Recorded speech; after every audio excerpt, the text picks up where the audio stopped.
বড় মামা প্রফেসর মোহাম্মদ শফিকুল ইসলাম, আমার প্রিন্সিপাল ঢাকা কমার্স কলেজ। আমার পাশে আমার কাজিন শওকত আলী প্রধান, তার পাশে আমার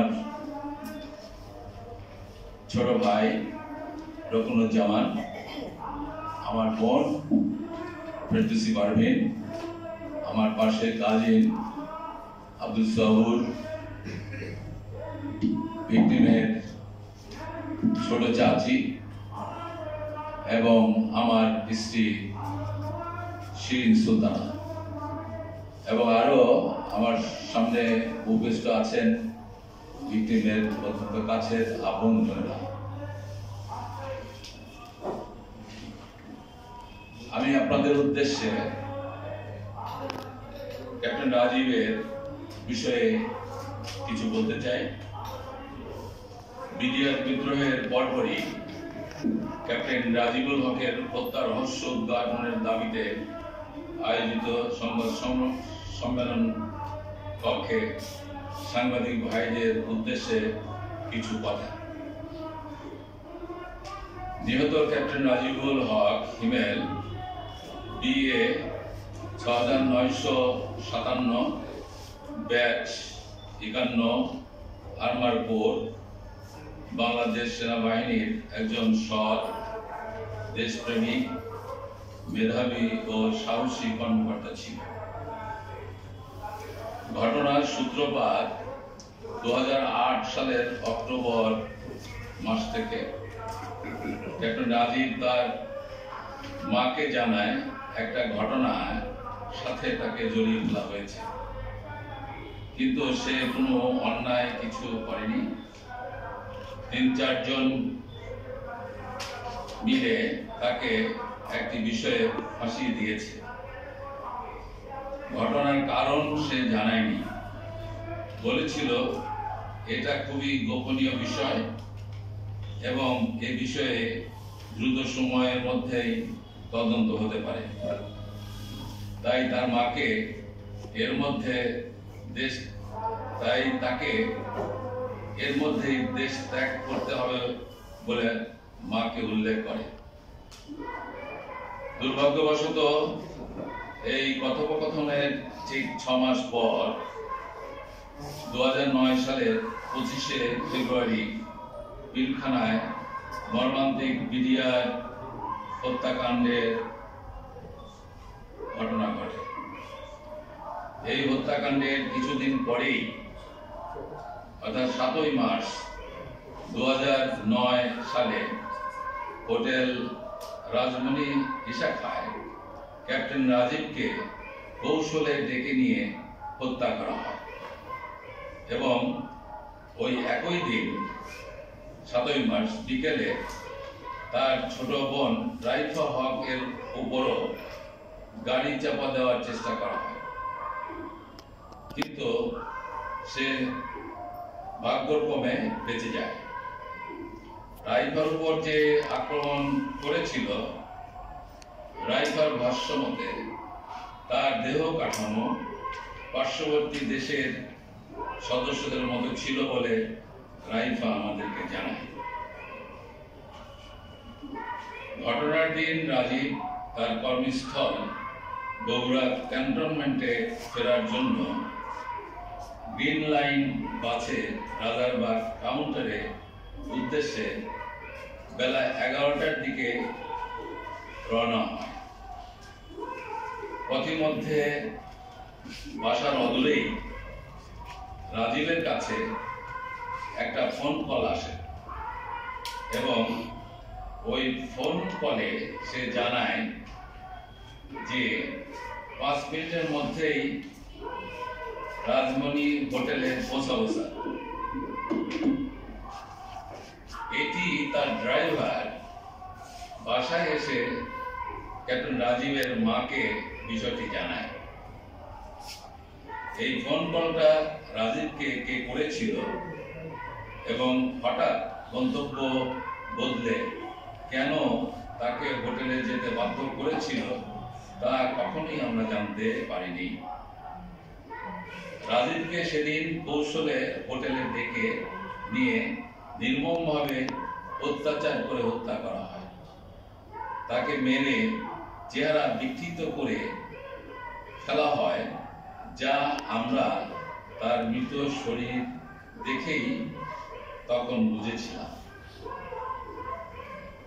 ওই দিন সন্ধ্যা 7টার সময়, দীর্ঘ সময় পরে হলেও রাজীবের বাসায় রাজীবের ফোন থেকেই একটি কল আসে, যা রাজীবের ছোট বোন রাইফা রিসিভ করে এবং রাইফা বলে অপর প্রান্ত থেকে রাজীবের কণ্ঠে আম্মু আম্মু করে ডাকা চিৎকার শুনতে পাচ্ছিল এবং কিছু লোকের কথাও শুনতে পাইছে এবং তারা বলছিল বল বল, এমন কিছু শব্দ, এ ধরনের কিছু।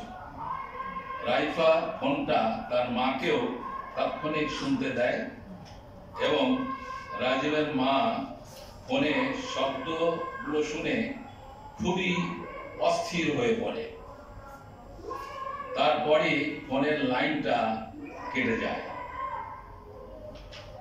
তার ঠিক প্রায় 15-20 মিনিট পর রাজীবের বাসায় বগুড়া ক্যান্টনমেন্ট থেকে একটি ফোন কল করে জানানো হয় যে রাজীব আর পৃথিবীতে নেই। এরপরে আমার কাছে একটি অপরিচিত ফোন কল আসে।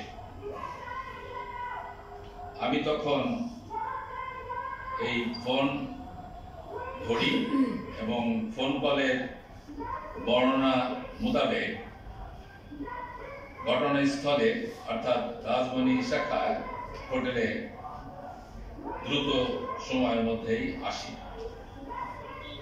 আমি হোটেলের দোতলায় লবিতে কার্নিসের অনেক দূরে মৃত অবস্থায় ক্যাপ্টেন রাজীবকে পড়ে থাকতে দেখি এবং রাজীবের পরিবারের একজন হিসাবে আমি তাকে প্রথম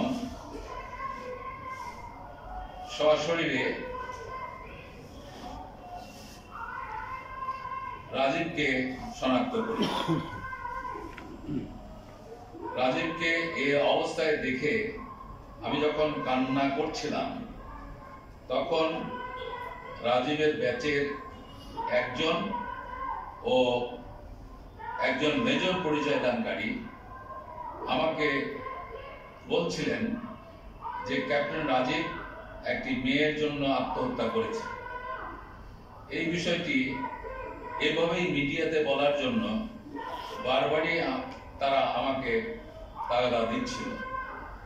তখন বেশ কয়েকটি মিডিয়া বিষয়গুলো দেখছিলেন, তারা প্রত্যক্ষ করছিলেন। আমি তখন তাৎক্ষণিকভাবে ব্যাপারটা বুঝতে না পারলেও পরবর্তীতে সন্দেহ হয়েছে যে তারাও হয়তো এই হত্যাকাণ্ডের সাথে পূর্ব হতেই সম্পৃক্ত থাকতে পারে। এই হত্যাকাণ্ডের বেশ কয়েক মাস পর সেনাবাহিনীর 3 সদস্যের একটি তদন্ত টিমের 2 জন সদস্য রাজীবের পরিবারকে জানান যে রাজীবকে হত্যা করা হয়েছে এবং কারা হত্যা করেছে এটি তারা জানতেন। তবে তখনকার পরিস্থিতির প্রেক্ষাপটে রাজীবের পরিবারকে এর থেকে বেশি কিছু জানাতে তারা অপারগতা প্রকাশ করেন।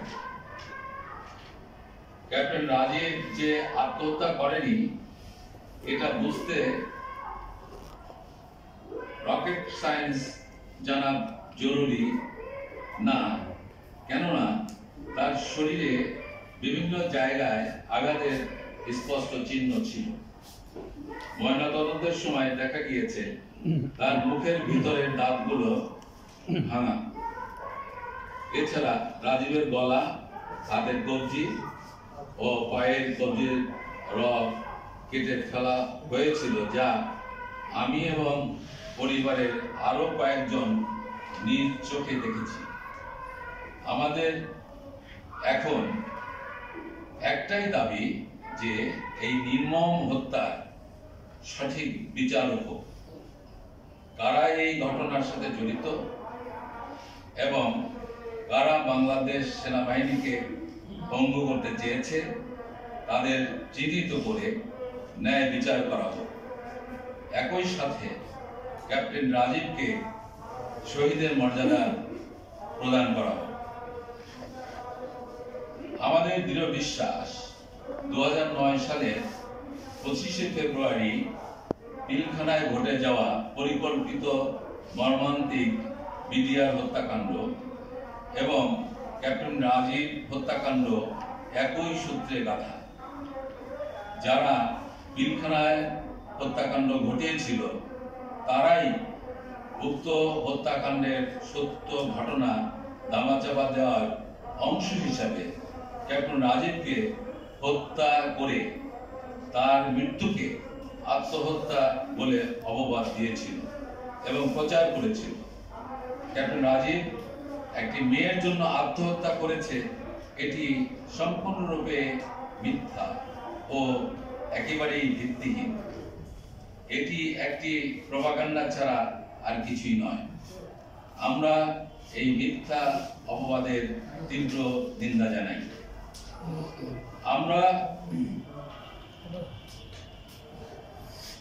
আমরা বর্তমানে বৈষম্য বিরোধী ছাত্র জনতার একটি নতুন সরকার পেয়েছি।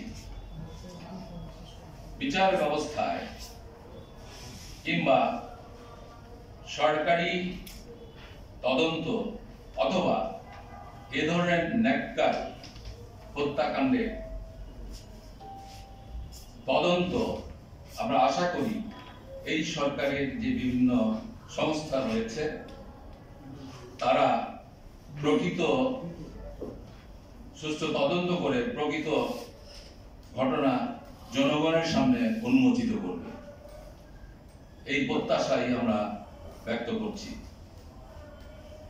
যাতে বাংলাদেশ সেনাবাহিনীর সুনাম এবং সেই সাথে এই ধরনের কোনো ঘটনা কখনই যেন পুনরাবৃত্তি না ঘটে সেই প্রত্যাশা ব্যক্ত করে আমি আমার সংক্ষিপ্ত বক্তব্য শেষ করছি।